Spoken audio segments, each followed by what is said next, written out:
Hello listeners, welcome back to Luke's English podcast. Brand new episode for you.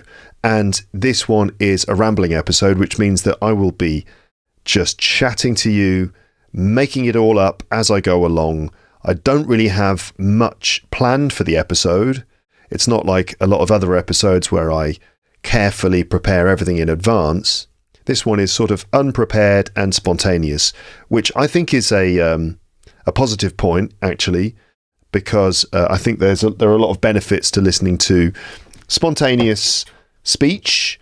It's natural, it's authentic, and hopefully it will be engaging to listen to. So if you are a long-term listener, then you'll know what to expect from rambling episodes. If you're a brand new listener, well, just carry on, keep listening, and you can kind of just discover it as it happens. Actually, two things I want to do at the beginning of this. The first thing is to set a 30-minute timer to remind myself to drink water. So I'm going to take a water break in 30 minutes. Obviously, it's important to stay hydrated.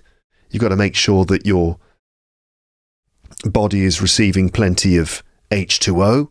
And also, that is to satisfy those people who watch or listen and comment that I need to stop and drink water just to give my kidneys a chance.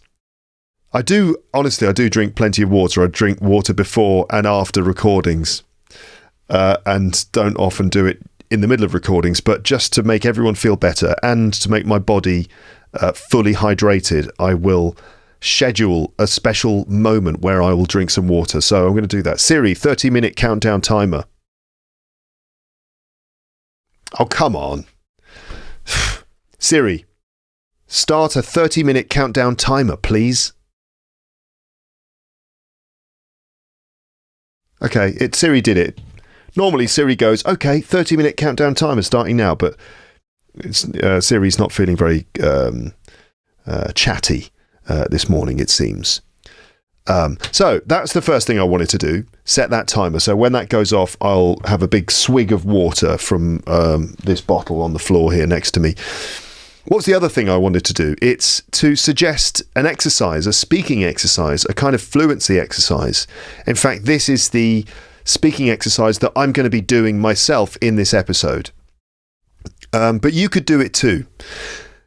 So here's an idea for you as a way to practice your fluency, and it involves you doing what I'm doing in this episode right now, which is essentially speaking off the top of my head and trying to keep the English flowing. And it's an interesting exercise because it's a sort of what's the word for it? It's like a tightrope walk. A tightrope walk. That's where you have to walk on a rope that has been tied between two posts, and the rope is very tight. It's pulled very tight, tightened, and then you have to kind of balance and walk along the rope. Obviously, that's really, really difficult. People do it in the circus and stuff like that. You've got to be a bit of an acrobat or a gymnast to be able to do it very well. But doing this is a bit of a tightrope walk in the sense that it's quite a difficult discipline because you feel that you could easily lose your balance and fall off. I mean, continuing to talk and letting the ideas flow and continuing to make logical sense with the things you're saying, while also trying to think at the same time, is quite difficult. And not stopping, not giving up because you feel like you're not making sense, just keeping going as long as you possibly can. Now, for you, as a learner of English, obviously you've got that added challenge of it being your, second or third language or whatever. And that makes it more difficult, right? Because naturally you might start to translate in your head, or you get blocked when you realize that you don't know how to say a certain thing. But this is exactly the kind of skill I want you to practice, which is being able to deal with those obstacles, being able to deal with those mental blocks. And those blocks come for several reasons. They might come because, as I said, you just don't know how to say something. You don't know what the right vocabulary is. Or it might be that you just run out of inspiration. You don't know what to say. And I've got a couple of ideas to help prevent that. which I'll explain in a moment. It might be that, or it might be another kind of block which stops you, and that's just the sense of I can't do this, or that sense of this feels ridiculous, or I'm not good enough, or something like that. Some kind of editorial decision in your head which says, no, you should stop doing this now because this isn't working.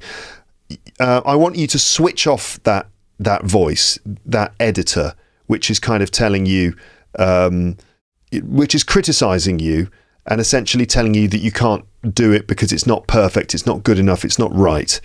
Switch off that part, because I want you to practice, not perfection here, but I want you to practice a kind of flow and focusing on those skills of being able to get around those mental blocks. So when you get to a point where either A, you just don't have the vocabulary for what you're trying to say, you have to find another route. Let's say you're walking through the mountains or walking through the forest or something, and you're trying to get from A to B, and in your path you find there's a tree that's fallen across the path, or there's a river, or there's a big load of boulders, lots of rocks, and you can't follow the path you were following.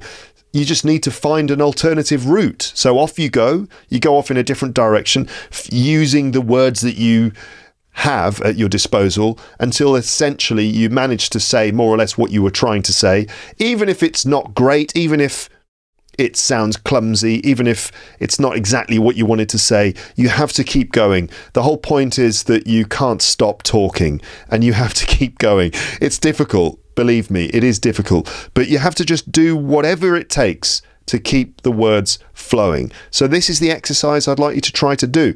Now, so keep talking without stopping, basically, and without translating from your first language. Just make sure the words keep coming out in English. And you could use a basic structure to help you to do this. So you could just try to answer 3 questions. And how long are you going to speak for? It's up to you. Whatever's practical for you. The more you do that, the longer you do this, the better. But let's say try to do it for 10 minutes. Okay, just 10 minutes.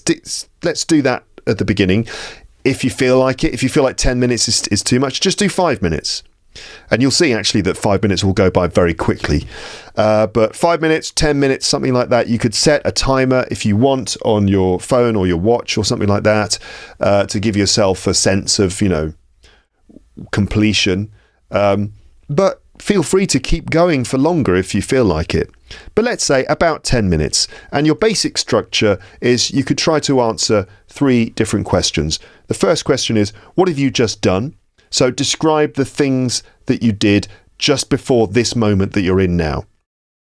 Okay, so yeah, just describe either the previous few minutes or the previous few hours, or maybe even the previous few days. Just talk about the past a little bit, the recent past. What have you just done? What did you do? You could say, what did you do before what you're doing now? And I'm going to demonstrate this in a moment. Then once you've kind of spent some time talking about that, you just talk about what you're doing now.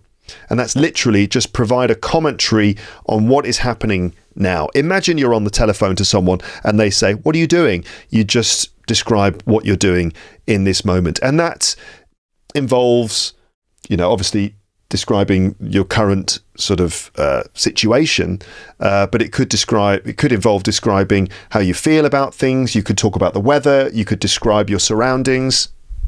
And then when you've done that for a while, you can talk about what you're going to do next. Okay, what are you going to do next after this particular moment? What are you going to do next? Do you have any plans for later? What's going to happen after this? And just talk about the future a little bit. You could talk about the sort of the future that is going to arrive soon. So like we did before, it could be the next few minutes or the next few hours, or the next few days, the next few weeks, or the next few months if you like. You could talk about your plans for the summer holidays, whatever you want. There's really no right or wrong way of doing this. Again, the overall aim is just to let the English flow and to practice your fluency, okay? It's a good idea. Now, Another aspect of this is that you should let your thoughts arrive. So this is almost like a meditative experience as well, to an extent, because in meditation, what we do is we kind of sit with ourselves and we let our thoughts flow, and we don't stop them. So if you just leave your thoughts to reach their logical conclusions and you don't stop them, you just kind of let go and don't impose your own judgments or your own control over things. You just kind of let everything go. And in this exercise, that means that when an idea comes to you, you try to explain it and keep going. Keep explaining what you're thinking and let that thought continue until that basic thought has been concluded. So what you try not to do is have that negative mindset where an idea comes to you and you maybe start to explain it and then you kind of think to yourself, oh, no, I don't want to talk about that. Or I can't talk about that. No, you have to just let it go and try to express each thought to its logical conclusion before coming back to the main idea, which is, what have you just done? What are you doing? And what are you going to do next? Okay, and I'm going to try and do that a bit. So no judgment, no self-editing, and tangents. When those tangents arrive, meaning those moments where you get sidetracked and end up talking about a different subject than this main idea, when those tangents arrive, welcome them and explore every different avenue that you arrive as you go on your little journey of spoken English here. You could, while you're doing this, you could consider recording yourself. Okay, you could record yourself with your phone or your computer or something, and you could check it later, which could be a reflective exercise. You know, there's different modes that you can operate in when you're practicing your English. There could be the kind of, what's the word for it? Sort of, mode of correction or perfection, right? Where you're trying to perfect your accuracy in grammar or try to improve your specific bits of pronunciation or other things like that. So that sort of corrective mode, okay, there's that. Which maybe you're in when you're doing grammar exercises or when you're proofreading your writing or when you're doing writing and you're trying to make the sentences correct and you take time to focus on the accuracy and the specific words. But the skill that we're practicing here is a different one. It's more about flow, entering some sort of flow state where you are kind of working that, for want of a better word, you're working that kind of muscle in your mind, which is responsible for fluency. Okay, and that's a really important one to work on, because you've got, you know, often when you practice English, you are practicing a sort of, you know, a grammar muscle or something like that, and there you take time to work on accuracy and make sure you're using the right form of these words and the right tense and the right sentence structure and stuff like that. And that is a sort of analytical state of processing language. But there's this other state, which is what I'm doing now, which is really a difficult thing to practice, and you can only really get better at it by practicing it again and again and again, I think. And that is the ability to think and speak at the same time, because you've got let's say you've got your grammar brain, right, the part of your mind that's responsible for understanding the rules of grammar and processing what is essentially like correct or incorrect English or what is normal English. Right, there's that brain, and then there's the speaking part of your mind, which is responsible for delivering English with your mouth, your vocal tract, your body, actually producing English. And sometimes those two brains, let's say, I mean, I'm trying to be creative in the way I describe this. Sometimes those two brains don't really connect with each other. The grammar part of your mind and the part responsible for speaking, especially when you're in a social situation, when there are other people around, those two things don't always connect, right? And we've all been in that situation where you can't quite get your words out. And that's because there is a sort of I don't know how to describe it. There is some sort of line, there's some kind of little pathway, or something that connects the processing part of the language, in your brain, where all the grammar rules and your understanding of what is correct English is stored, and then the actual productive part. And doing this exercise where you're just trying to freely speak your thoughts and express yourself as you go. Doing this, I think, really probably works that pathway, helps to clear that pathway, helps to kind of make it easier for your brain to connect the language processing part with the productive part. And yes, it is a sort of meditative exercise, I think. I'm speaking in sort of, I don't know, kind of made up terms here. This is not necessarily like backed up by full research, all the things I'm talking about here. Although it is informed by all my experiences as an English teacher over the years, and all of the academic reading and studying I've done about learning and practicing English. So, it's kind of a mix of just my intuition for what is a good exercise in practicing your English, and some of the things that I know to be true. So you could consider recording yourself and then checking it later. So the speaking part, what I'm doing now, that's where you kind of liberate yourself, you switch off the editor, and you just try to focus on fluency.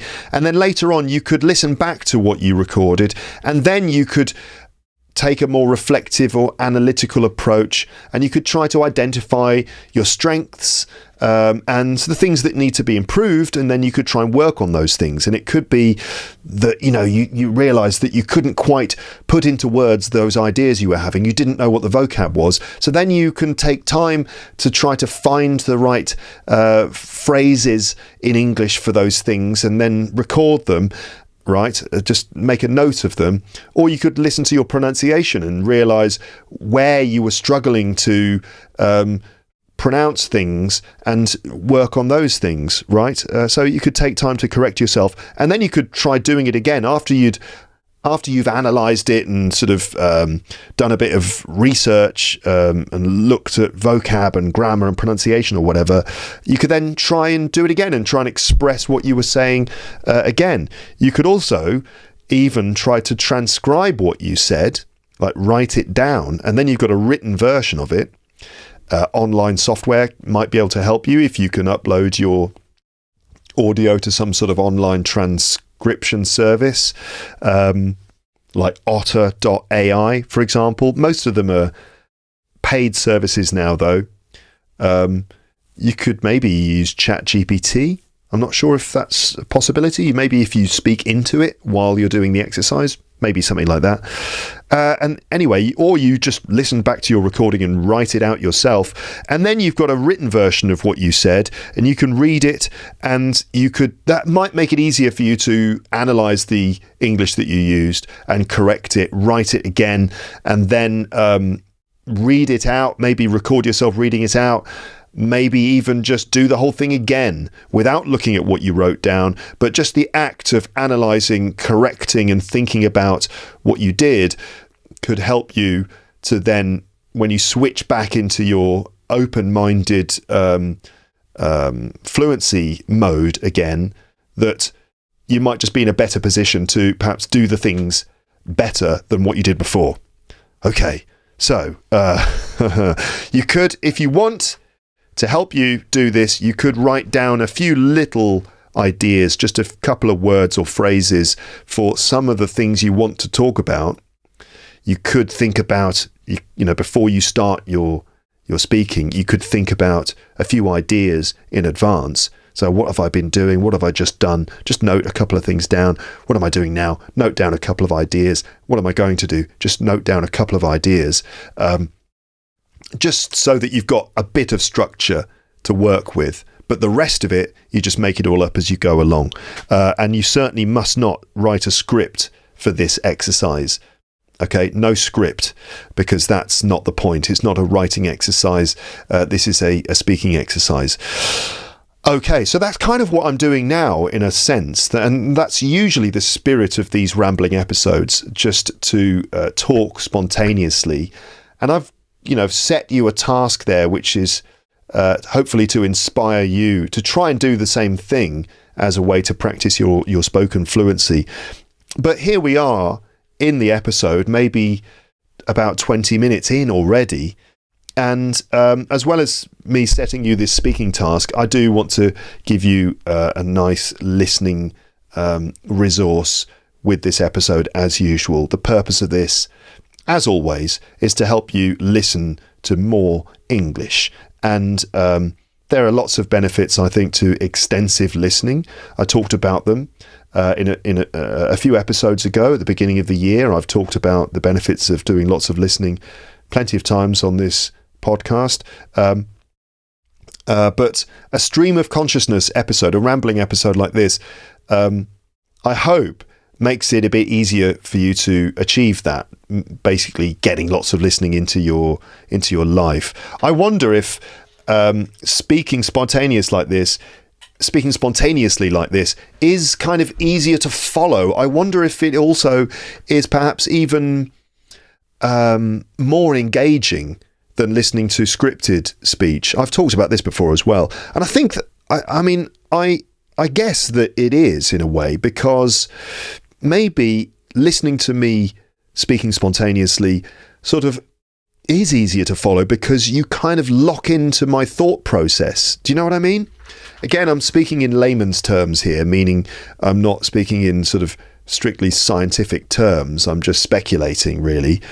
But I wonder if, as I try to link my thoughts up and express the ideas which are arriving in my head moment by moment, maybe it's easier for you to kind of follow what I'm saying as well, because there is a sense of a natural rhythm of mental processing being converted into spoken English.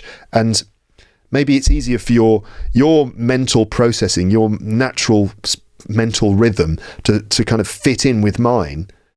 I don't know, but hopefully it will be something engaging to listen to, which allows you to really lock in, and hopefully I can hold your attention with an episode like this, which is the whole point, with that sort of engaged mode of listening, where you are really paying attention to every single word as it arrives. You're really locked in. You're not kind of half listening, but you're really sort of locked into what I'm saying, following it all very closely. I'm sure that is a more effective form of listening for language learning, right? I'm really quite sure about that the more engaged, the more sort of closely involved in what you're listening to, the better. It probably leaves more of an imprint. It probably allows you to remember, even subconsciously, things like sentence structures and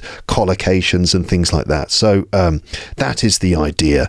I hope to inspire you to do some of your own fluency practice, but also to engage you in some really effective, natural listening with an episode like this. So I guess I could probably do what I mentioned there, which is talk about what I've just done, what I'm doing, and what I'm going to do, even though I've kind of talked a little bit about what I'm doing already. But anyway, so what have I just done?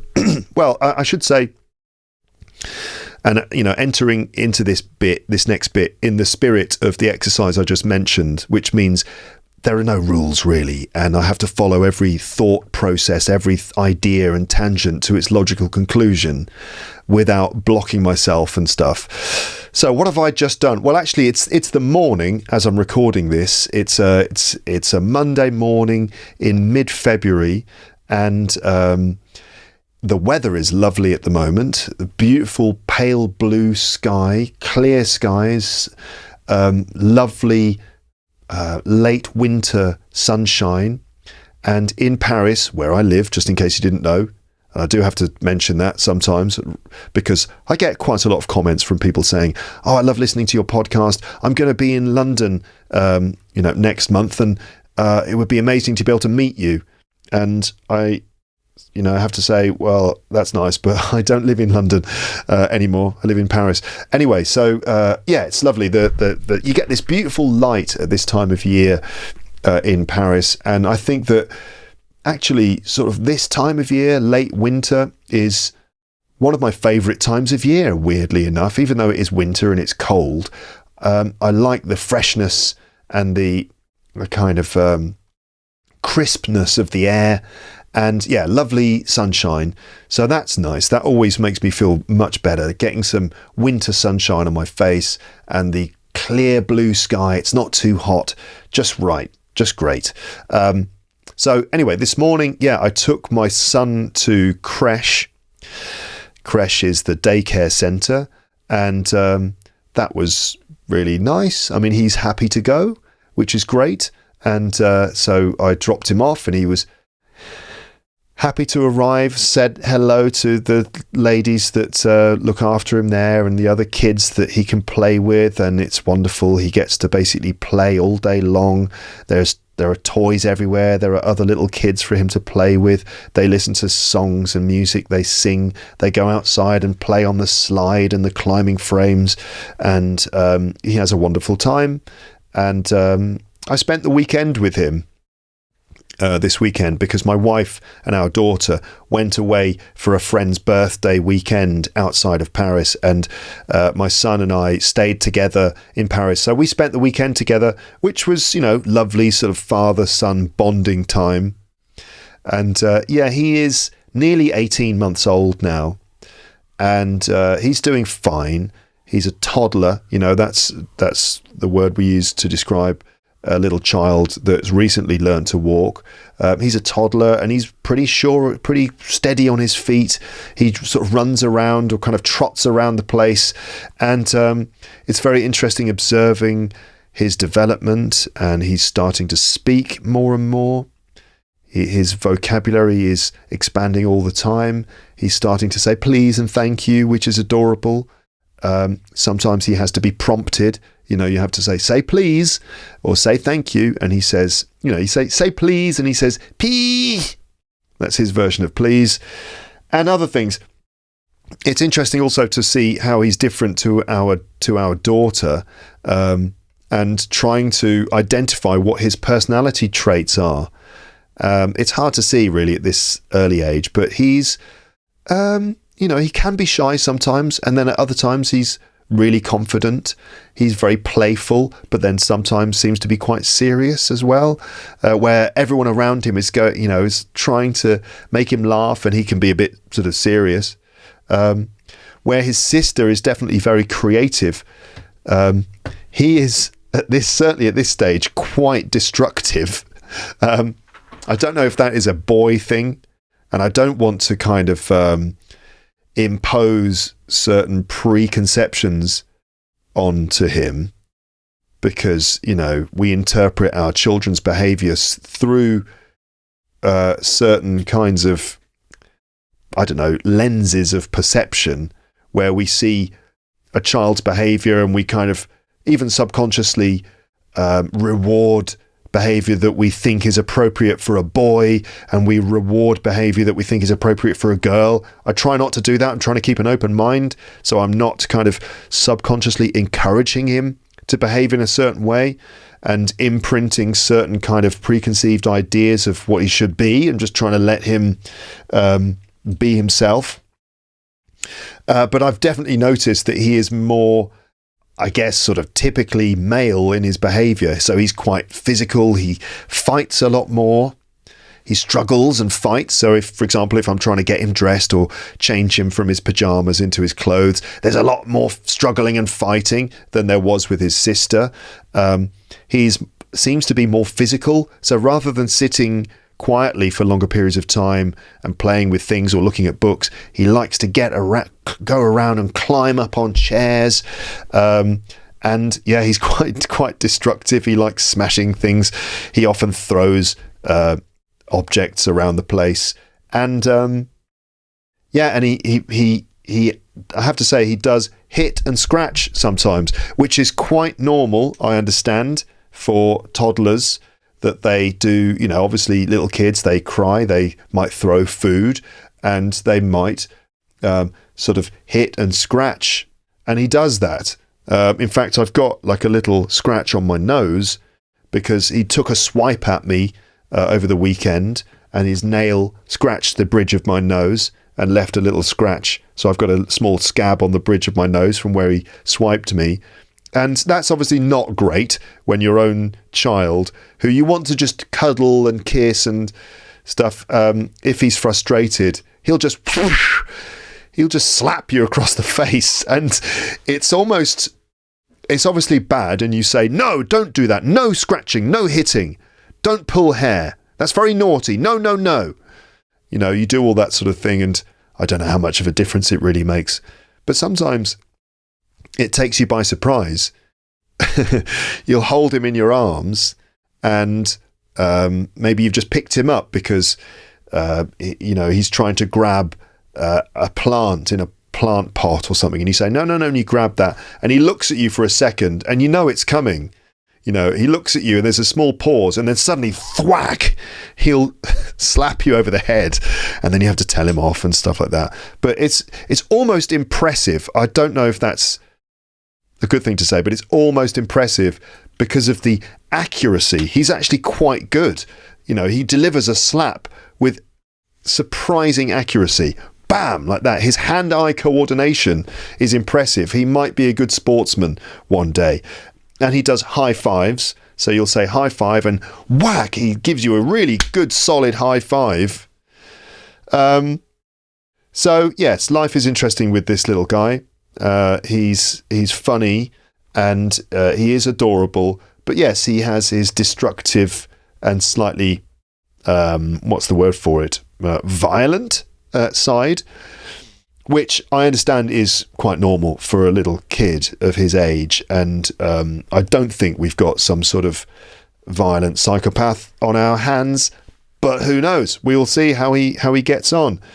His sister, on the other hand, she's doing great, and obviously she was in that episode. Oh, my timer. Right, everyone, I need to stop and take a big swig of water, and I'll talk about my son's sister, also known as our daughter, not my son. Anyway, I'll talk about her in a moment. I'm just going to drink some water now. A reminder for everyone listening, don't forget to hydrate. You have to drink plenty of water every day. So here we go.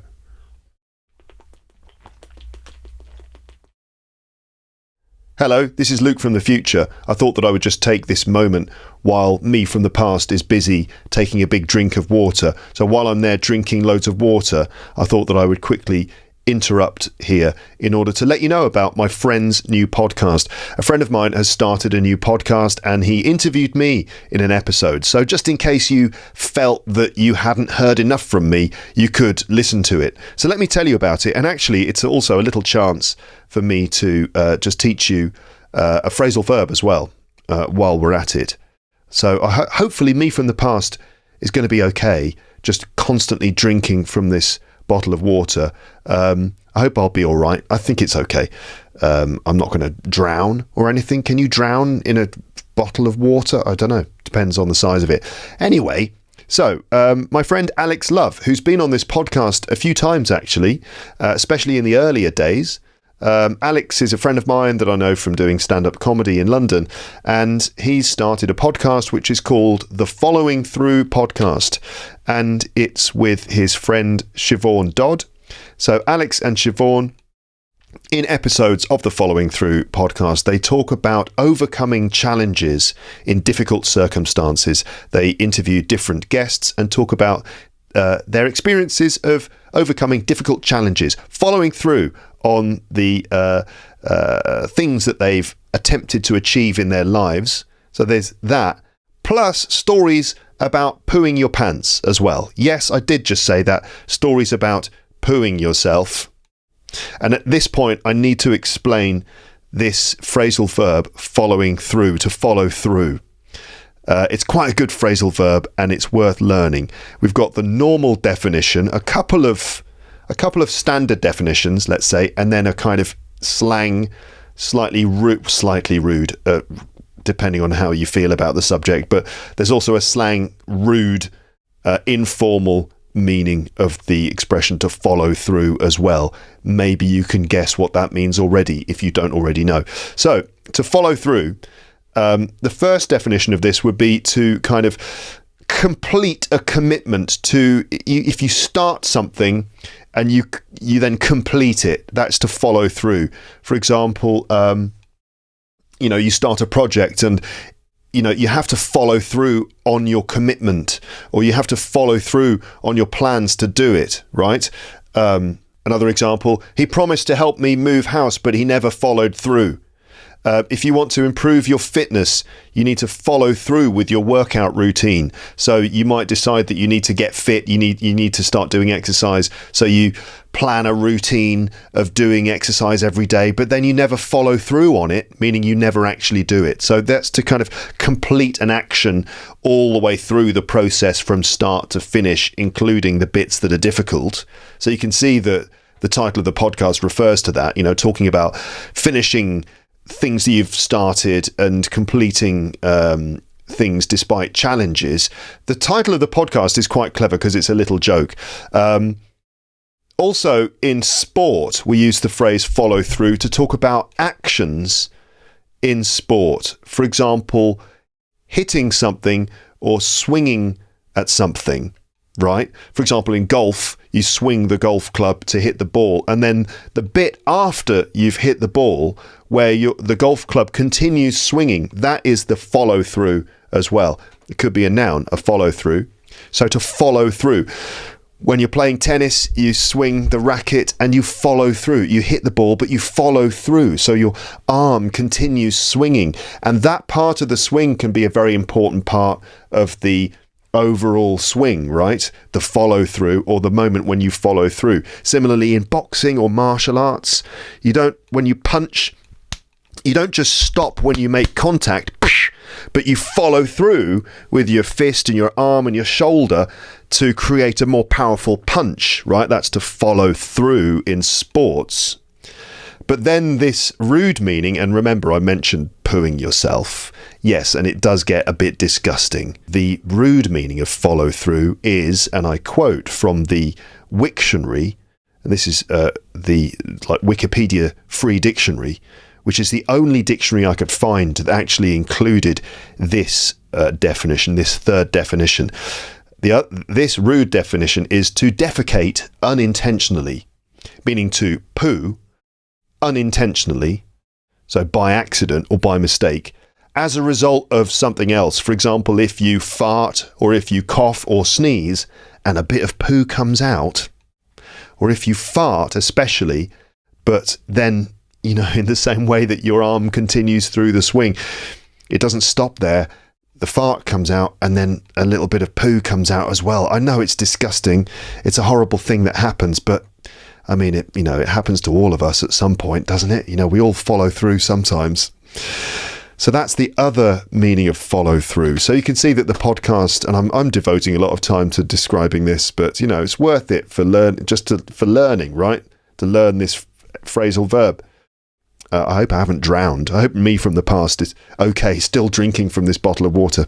Anyway, so that's the title of the podcast, following through.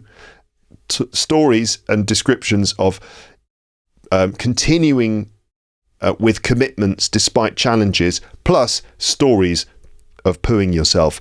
And that's right, every guest at the end of each interview gives a story, a dramatic story about a time when they have pooed their pants.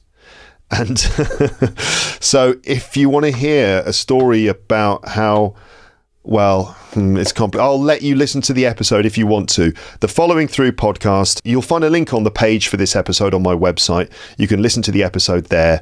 That's the Following Through podcast by my friend Alex Love and also Siobhan Dodd, available now.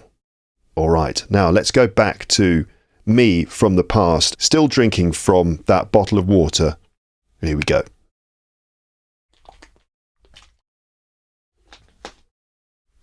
Lovely, cool water. This is mineral water, natural mineral water from somewhere in France, where they have sort of volcanic rock which filters the water. That is lovely, fresh. I say fresh, I mean cold mineral water. I would drink the tap water, but I don't have a tap in this room, so I have to drink bottled water. Anyway, right, so yeah, our daughter, she's doing fine, and of course she was on the podcast a couple of episodes ago, and a lot of people commented lovely things, saying that she's great and that it was really nice to listen to her and that they're impressed by her English and stuff like that. And yeah, I mean, it's really good. I think her English is doing really well. In fact, her teacher recently said that she thought that she was more of a native English speaker than a native French speaker, or that she definitely seems to be really like a native English speaker, which is great. Obviously, I feel very proud of that, of course, because I'm trying to make sure that both my kids, my wife and I we both wanted our daughter and now our son to have English which is comparable to that of a kid who lived in England. That's very difficult to achieve, but that's always what we've tried to do.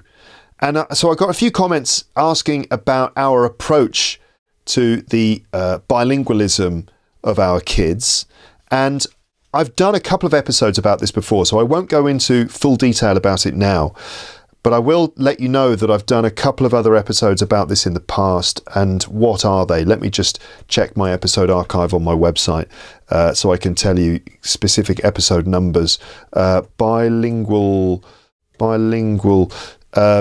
I'm searching for the word bilingual. That might be the way to do it. Okay, all right. So first of all, before our daughter was born, I did do an episode about raising bilingual children.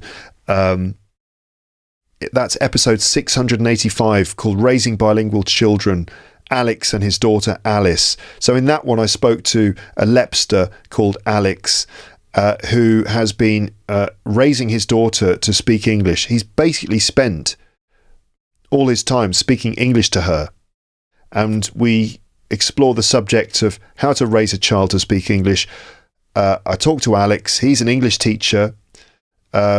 English is not his first language. And he's in the episode, we talk about how he's been speaking exclusively in English to his 4-year-old daughter since she was born. And we talk about how it's been going. So there's that one. There's also an episode I did with my wife. Where is that?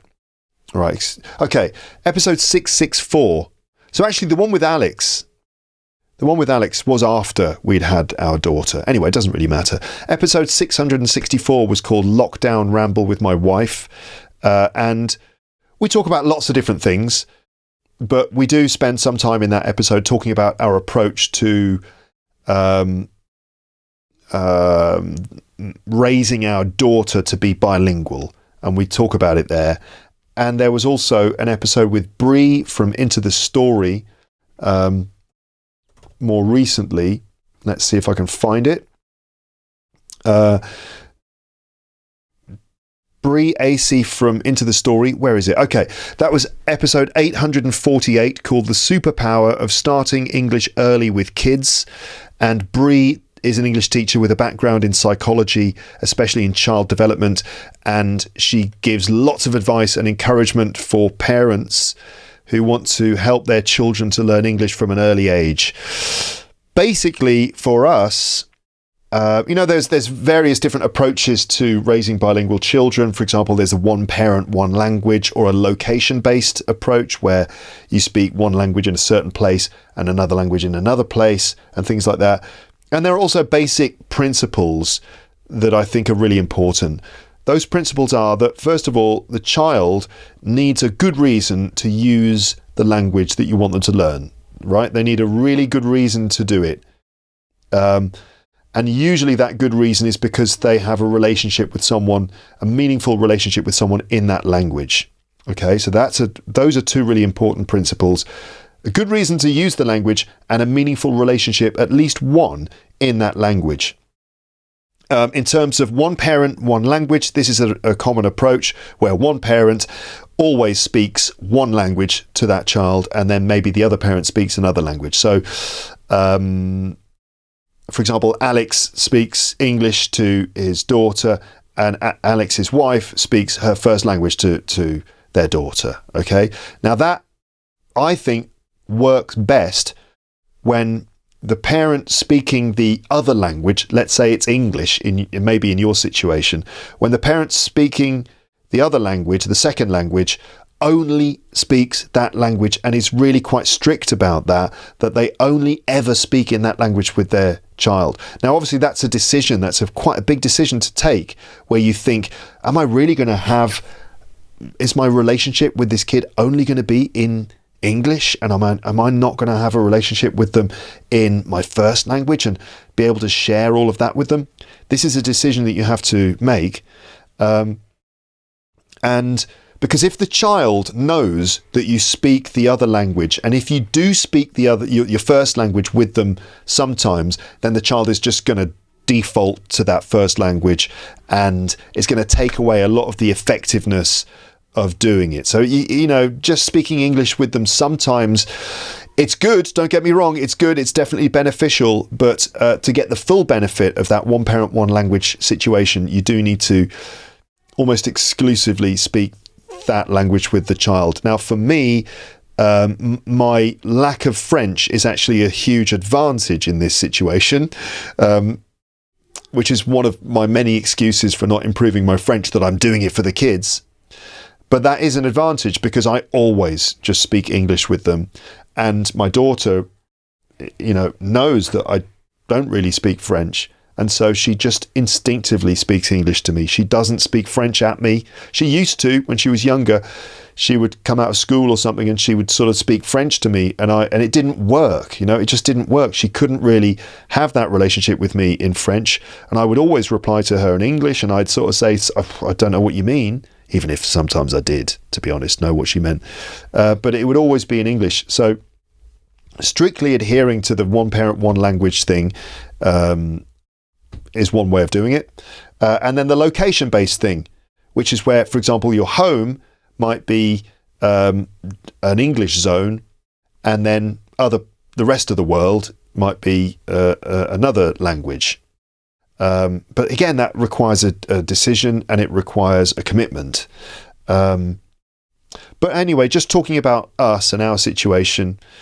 So yeah, it's a bit of one parent, one language. Although my wife speaks English when we're all together, English is the predominant language. So maybe actually this is the best way of doing it. We've got a combination of one parent, one language and location based. We actually do a combination of the two. So obviously I speak English all the time to the kids, and I speak a lot to them. You know, I make a point of being very kind of talkative with them, engaging them in conversation, trying to keep the conversation going. A lot of commentary when we're out and about. I'm talking about stuff, describing things, asking them questions, you know, always sort of pointing things out, explaining things, and just really attempting to colour their world with language, you know. So that, taking a very active approach and trying to make everything meaningful through English. So I'm always talking to them in English. And then location-based, which is the way we think about it, is that we've got like a predominant language and a secondary language, like a primary language and a secondary language in locations. So in the home, English is the primary language, okay, where most of the time it's in English. So when we talk together, we speak English. I speak English to my wife and she speaks English to me, which is also, I think, really important because the child listens to conversations in English as well. And it means that the overall atmosphere is in English. But then French at home is the secondary language, where my wife and our daughter will speak French to each other quite a lot, especially if I'm not there. They'll start chatting in French. Or sometimes when we're together as a family, things happen in French, and you know, I'll speak a bit of French, and even ask my daughter these days to help me with that.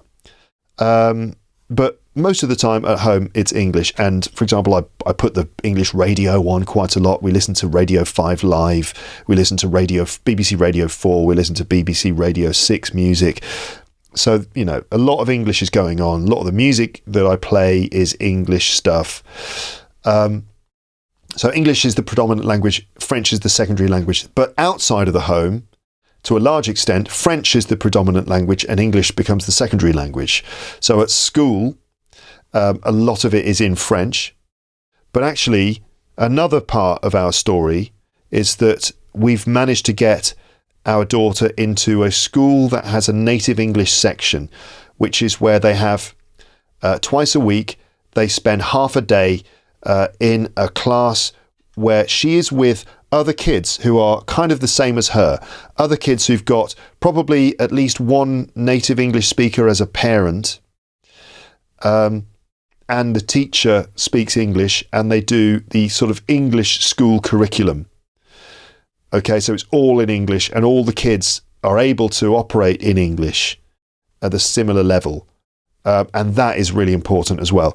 I know it's difficult for you might not be able to get the same thing that we have with all these different conditions. It was difficult to get her into that school. We tried hard to get her in, and there was a process involved and stuff.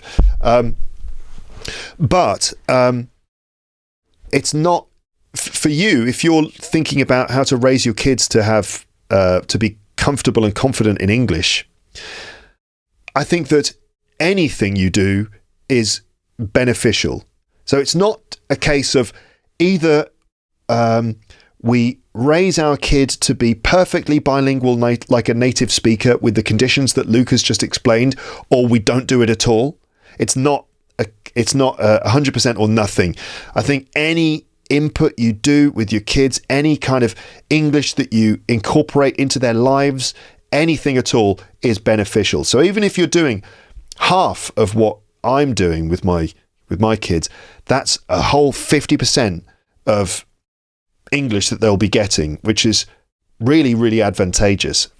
I know French families who both parents are French, the kids are French, everything's French, but the parents have done various things to incorporate English into the lives of their children.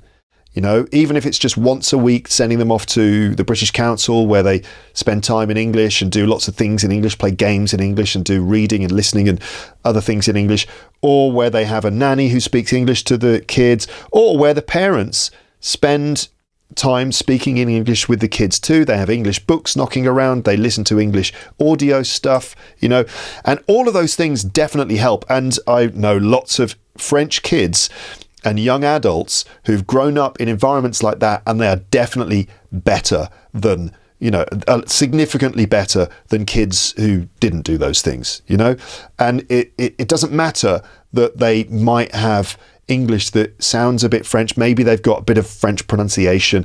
Maybe some of their sentence structure or some bits of vocab are influenced by French. It's not like native level English, let's say, but the confidence, the fluency they have, and the ease that they have, the way that they can operate in English is great. And that is maybe ultimately the most important thing, right? That you've got to think of English as being a functional thing, and you want to raise your kids to be able to operate in English comfortably. It doesn't matter really if they don't sound like they are from the UK. It doesn't necessarily matter that much. What's more important is that you allow your kids to be familiar with English to an extent that it's not like this really foreign obstacle that they have to deal with, where maybe it's not as fluent as their first language, but it's not completely alien to them. So anything you can do with your kids in English, including speaking to them, even if your English isn't perfect, and this again is what the linguist David Crystal said when I asked him this question. He said, yeah, anything you do with your kids, even if your English isn't perfect, it all helps to put them on that kind of ladder. It gives them a head start. So don't worry about it being perfect.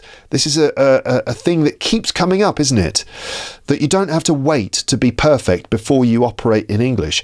In fact, anything you do in English is ultimately beneficial. So anyway, I wanted to mention that because I got some comments from people asking about our approach to our daughter's English after that episode.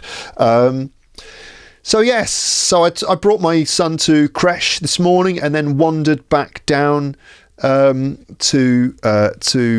my podcastle here, and then climbed the many stairs into this room, set myself up, and then just decided to start this episode.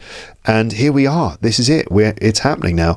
Actually, I'm going to have to go before long, because in 15 minutes I'm going to have to leave and go and do a band practice.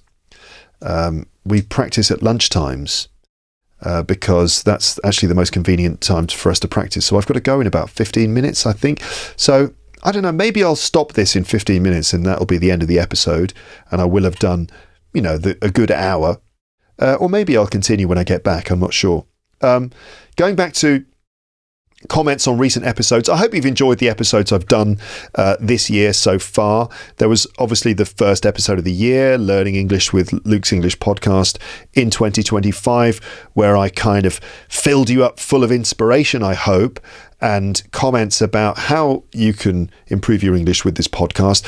I think the sort of learning English spirit was really strong at the beginning of the year, when everyone started the year with the best of intentions, and that episode got a lot of attention and lots of positive comments and stuff like that. So I hope that you're still kind of carrying on with your learning of English and still listening to these episodes with the same level of enthusiasm and positivity that you did right at the beginning of the year with the first episode.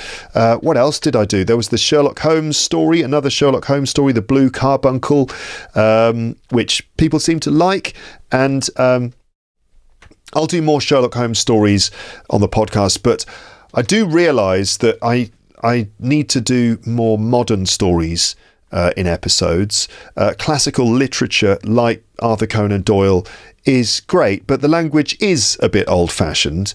One of the reasons I do Sherlock Holmes stories is that, first of all, they are short stories, even though the episodes often are several hours long, but they are actually short stories, which is doable. I mean, it's feasible for an episode of a podcast.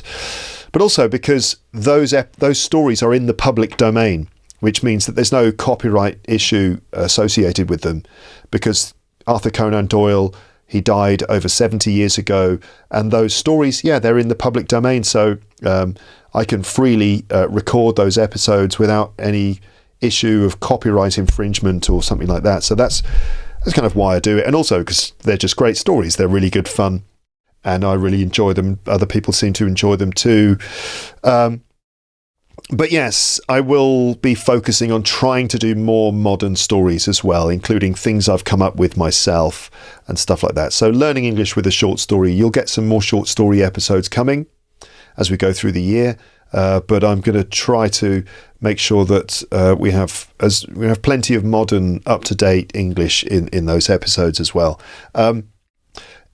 So the Blue Carbuncle, the Adventure of the Blue Carbuncle, the Sherlock Holmes one, which was about that blue precious stone which ended up hidden inside a goose. At the end of the episode, I asked people to write comments with the word bird in the comment, which is what I do at the end of episodes sometimes.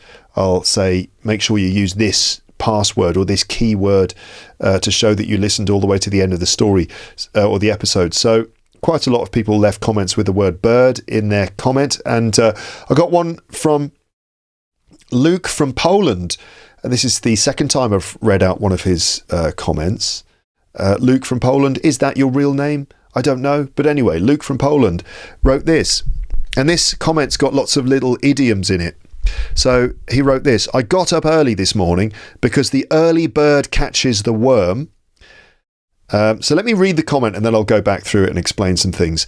I got up early this morning because the early bird catches the worm, and I listened to the next episode of Luke's English Podcast.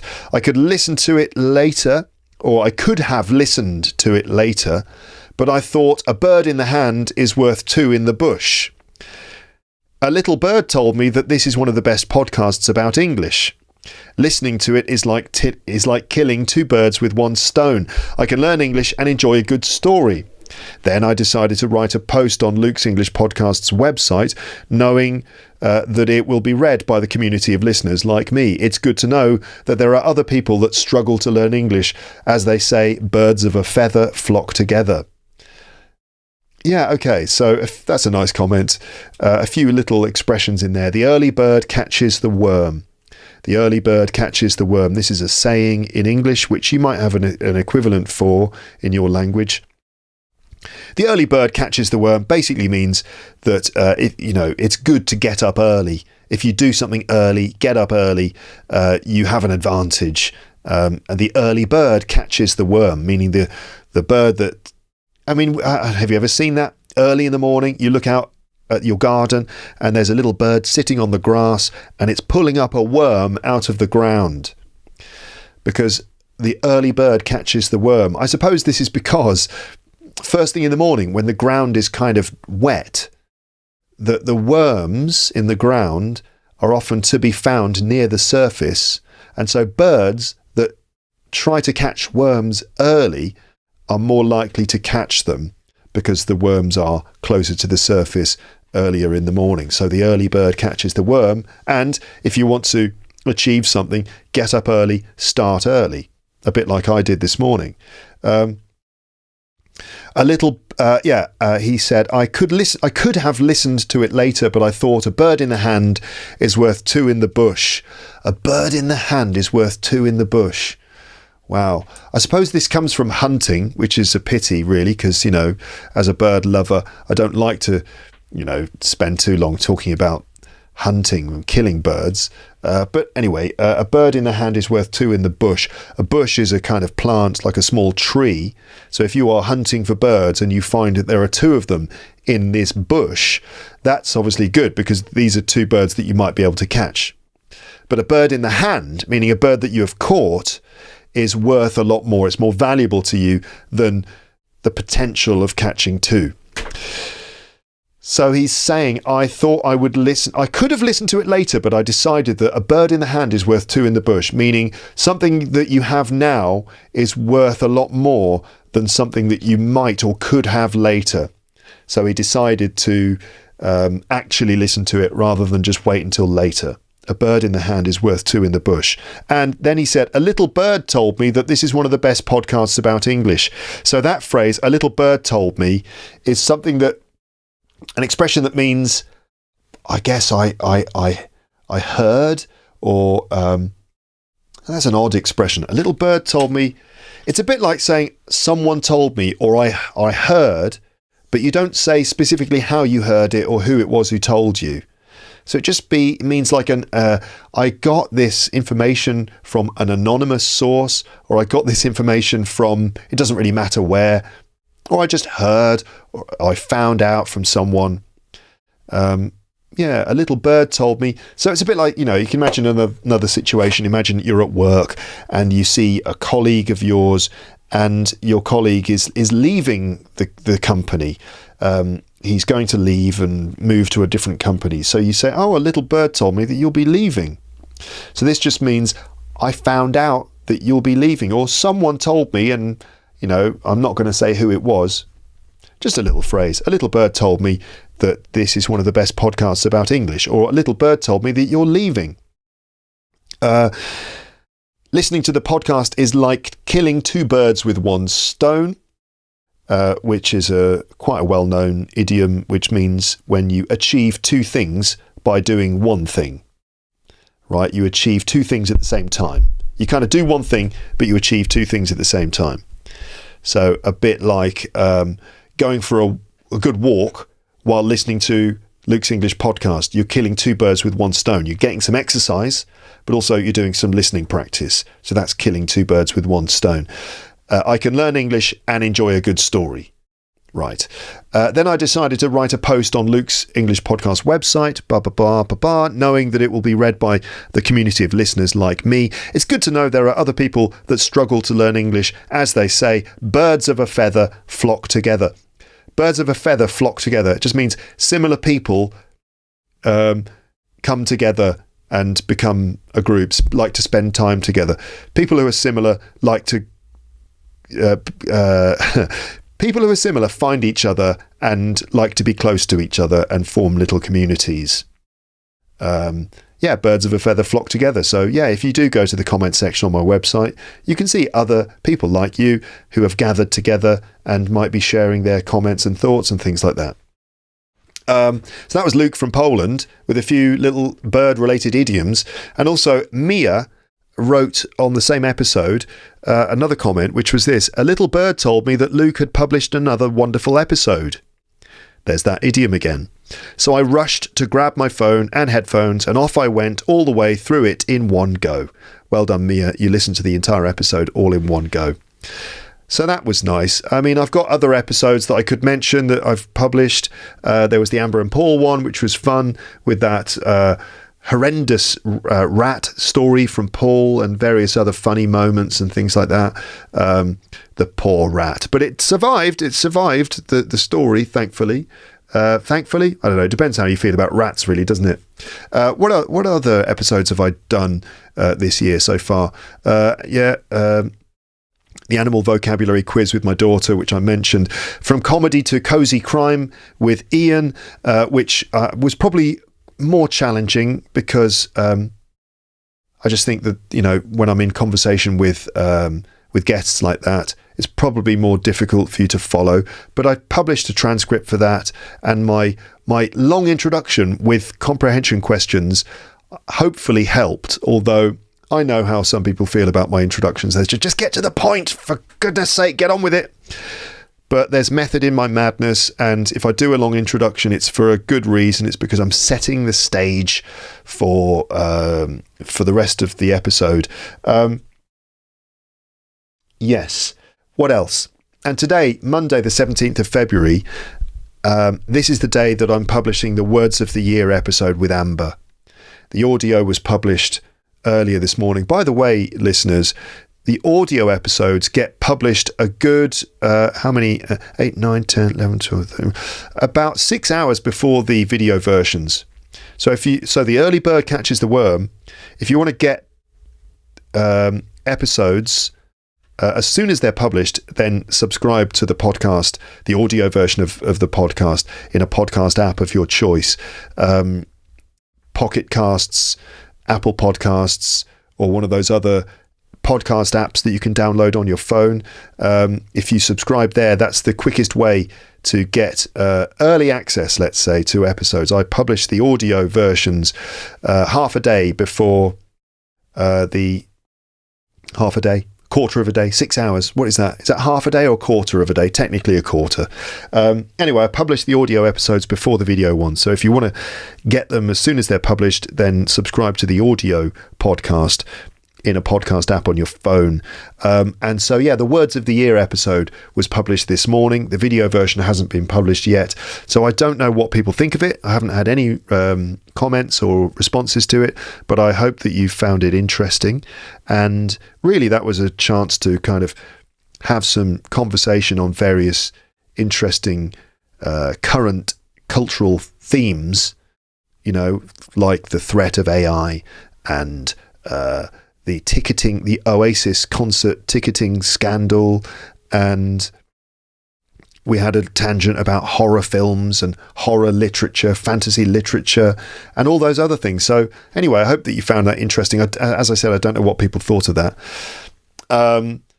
So that's what I have done in terms of the recent episodes. For my exercise, for my fluency exercise, I should be talking about what I'm doing now, but I feel like I've done that. I feel like I've kind of integrated those ideas throughout the episode.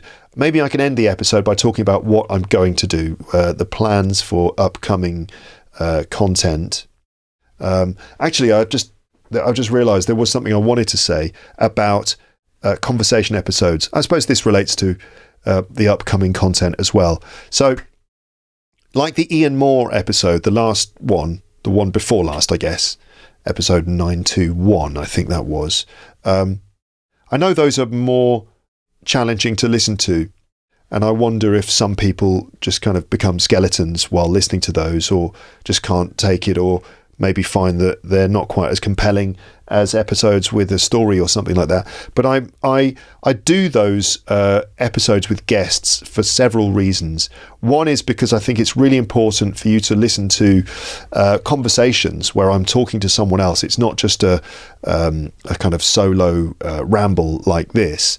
I think it's really important for your English to listen to natural interactions between people in conversation, even if it is a bit more complicated. Also, personally, I find that interesting. It's an interesting way to live my life as a podcaster, that I like to have guests.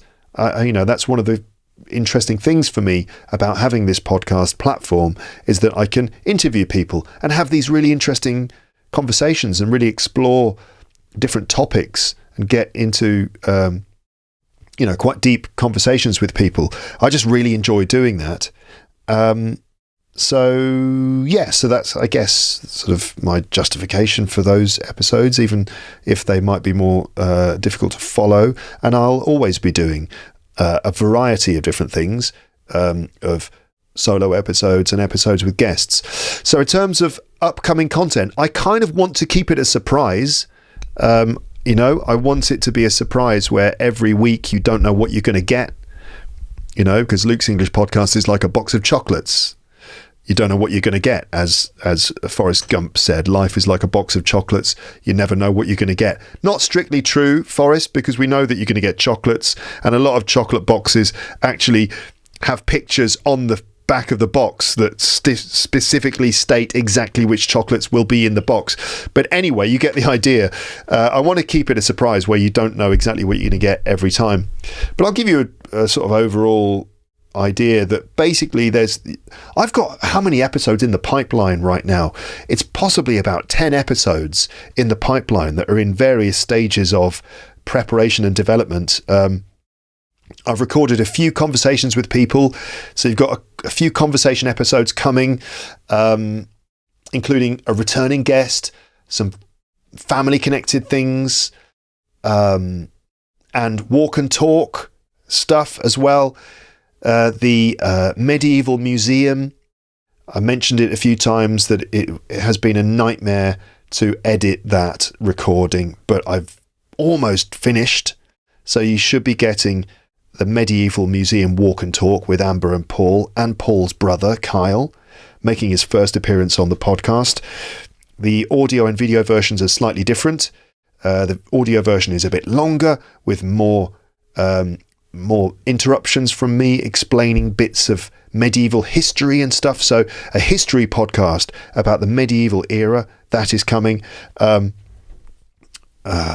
other things. I'll let you discover it as it comes. But basically, I'm going to be mixing it up between an episode on my own, where I'm doing a ramble or I'm telling a story or some other thing on my own, and then episodes with guests, where it'll be more or less 1 week on my own, 1 week with a guest or two, 1 week on my own, 1 week with a guest or two, and we'll go like that for a few weeks. That's the idea. I'm a few weeks ahead of myself. It's probably very late in the episode for me to remind everyone about LEP Premium, but if you are a premium subscriber, let me just remind you again that Premium Series 66 is available for you. That's the most recent series, so if you weren't aware, that is available for premium subscribers now. A 4-part series covering the fascinating subject of phrasal verbs and their noun equivalents. Because this is an interesting thing in English. Obviously, you know about phrasal verbs, but a lot of those phrasal verbs have compound noun equivalents. For example, to break in, or to break into a building, and a break-in. Right? So there was a break-in at the building, and some thieves broke in. That's probably quite an easy one, but there are loads of these sorts of phrases, and it's interesting to look at the fact that these kinds of nouns are often quite dynamic. They have a kind of dynamic, punchy sort of feel to them, which is why they're often used in the titles of movies and novels and things. Also, there are differences in pronunciation to break in and a break in. You can see that the word stress is different. So lots of vocab to learn from the series. Also lots of pronunciation practice to do, where you can practice repeating lines of a story after me that contains a lot of these bits of vocab, and plenty of other things too. A 4-part series, P66, available for premium subscribers now. Check your episode list if you have added LEP Premium to a podcast app on your phone. Just have a look back through the list and you should see P66 parts 1 and 2, which were published between episode number 920 and 921. That's when P66 parts 1 and 2 were published. And then parts 3 and 4 were published between episode 921 and 922. And you'll see them there. Links for the PDFs and video versions in the show notes for those. If you are a premium subscriber and you haven't added the LEP Premium to a podcast app on your phone, what are you doing? You really have to do that. Go to teacherluke.co.uk/account and then just click listen in podcast app and follow the steps. You will need a podcast app on your phone first. Before you do that, I recommend Pocket Casts. Just search the App Store on your phone for that. And if you are not a premium subscriber, then, have you considered signing up? It could be a great thing to do in your life, because you'll get all these extra episodes every month. Normally a whole premium series every single month. For example, recently that's 4 episodes, part 1, 2, 3 and 4 of P66. If you want information about LEP Premium, just go to teacherluke.co.uk/premium info. All right, I think that's it now. That's the end of this episode. I am both hungry and suddenly in a rush, because I've got to go to this band practice. I'm going to be playing music for an hour and a half. All right, so let me just go back to the very beginning, where I was talking about this rambling exercise for fluency. Let me just encourage you once more to do that. So, what have you just done? What are you doing now? And what are you going to do? And can you talk about that for 10 minutes without stopping? But if you do stop and have to think, that's all right. No worries. But try to let the English flow. When you get to a point where you're blocked, find a way to get around. So when you find that tree in the path, that fallen tree in front of you, you've got to climb over it. You've got to find an alternative route to get around it. Or you blow it up with some high explosives. Whatever you need to do to keep going on your journey, just keep the English flowing, and then you can, analyze it later and look at ways to correct it and improve it and expand your vocab afterwards.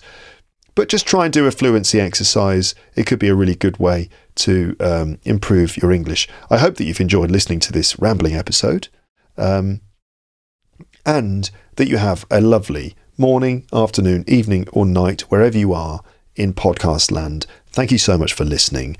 Leave your comments under this episode.